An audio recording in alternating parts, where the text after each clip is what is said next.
Hello mga love, for this video ay mag-unboxing tayo ng round metal art from Amazon. Worth it kaya? So tara, buksan na natin. Kung mapapansin niyo, napakalit lang ng box na yan. Ayan, hindi mo akalain na kasya yung round metal art na 7 feet yung taas. Ayan, so isa-isahin na natin tanggalin ang mga parts na ating i-assemble. So napakaganda ng art na ito, the metal art na ito kasi gold na gold talaga ang kulay at talagang nakabalot pa ng plastic ang bawat parts para hindi siya magasgasan. Ayan. So yan pong mga tinanggal ko. 12 pieces po yan and then may dalawang pangkabit sa pinaka-base. Ayan. So yan po. Yan, naka-plastic talaga siya. Yung kagandahan para hindi niya magasgasan nga.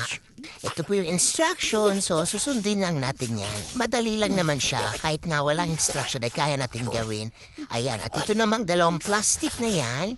Ayan po ang paglalagyan ng tubig na magsilbing bigat sa pinaka-base. At kasama na rin ang tornilyo at ang pinaka-pampahigpit at pampaluwag ng ating tornilyo. Ayan. So, ayan po ang pinaka-base na pagkakabitan ng lahat ng mga parts na yan. So, ayan, gugupitin na po natin ang ating tornilyo at atin na pong ikabit doon. Ayan, ikakabit na po natin ang mga parts na yan. Ayan, so madali lang siyang gawin kasi 4 lang po yung tornilyo, 2 sa isang base at 2 din sa kabila. So, ayan, yan, so kukunin natin yung pinaka-screwdriver niya para higpitan yung screw sa pinaka-base. Ayan. So yun pala yun. Kaya nagkasya sa isang maliit na box yung round metal arc ay parts pala siya. So ikakabit lang, i-assemble lang natin para magiging bilog. Nagustuhan ko itong metal round art na ito kasi may space siya sa gitna. Yan, yung hindi talaga buong bilog yung art na yan. So makikita nyo mamaya ang ibig kong sabihin. Ayan, so kinakabit, medyo nahirapan ako kasi hindi ko ma-shoot yung screw sa loob ng butas na yan. So ayan, natapos ko na yung isa naman ang ilalagay natin. Ayan, so kung mapapansin nyo, yan, pa-curve po yung mga metal na yan. Yung mga parts na yan, pa-curve siya kasi nga bilog. Ayan. Kung maliit curve. Yan. So, yan. Nilalagay ko na pa screw para sa kabilang base. So, sa pagbili ko nito, talagang masasabi kong worth it talaga yung pagbili ko. At sobrang nasayahan ako nung makita ko ito. Ayan. So makikita niyo ang ibig kong sabihin kung bakit super happy ako na binili ko ang art na ito. Ayan. So kasi yung dati na binili ko ay round din. Kasi kaya lang buong round talaga, walang space sa gitna. Ayan. Ang kagandahan nito kasi may space siya sa gitna. Pwede kang tumayo dun sa pinakagitna habang nagpipicture. Pwede mong lagyan ng upuan or pwedeng lagyan ng kung ano-ano dun sa pinakagitna niya. Ayan, so malapit na tayo magtapos sa paglagay, sa pag-assemble ng lahat ng parts. At ang kagandahan nito kasi hindi siya basta-basta natutumba dahil sa tulong ng plastic bag yung plastic bag na lalagyan natin ng tubig.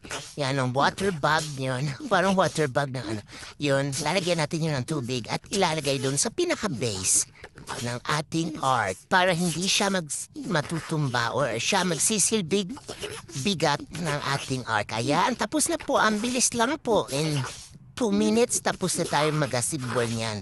Ayan, so yan po ang kagandahan. At saka, mataas siya. Mas mataas pa siya sa height na isang taas. 7 feet siya, yan. 7 feet. At yung wide naman niya ay 8 feet point something. So, Ayan, start na natin. Gamitin na agad natin ang ating metal round arc. Ayan, so makikita natin, di ba yung ibig kong sabihin yung space doon sa gitna? Ayan, pwede lang tumayo doon habang nagpapipicture para hindi mo matatahuban or matatahuban ang ating backdrop. So, yun na nga. Kung nagustuhan niyo po ang art na ito, ay ilalagay ko po ang link ng Amazon kung saan ko siya nabili at yun nakikita niyo ang price. Worth it na worth it talaga ang pagbili natin ng metal art na ito. At don't forget to like, subscribe, and comment down below. At share na rin po.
At yan na po, natapos na po.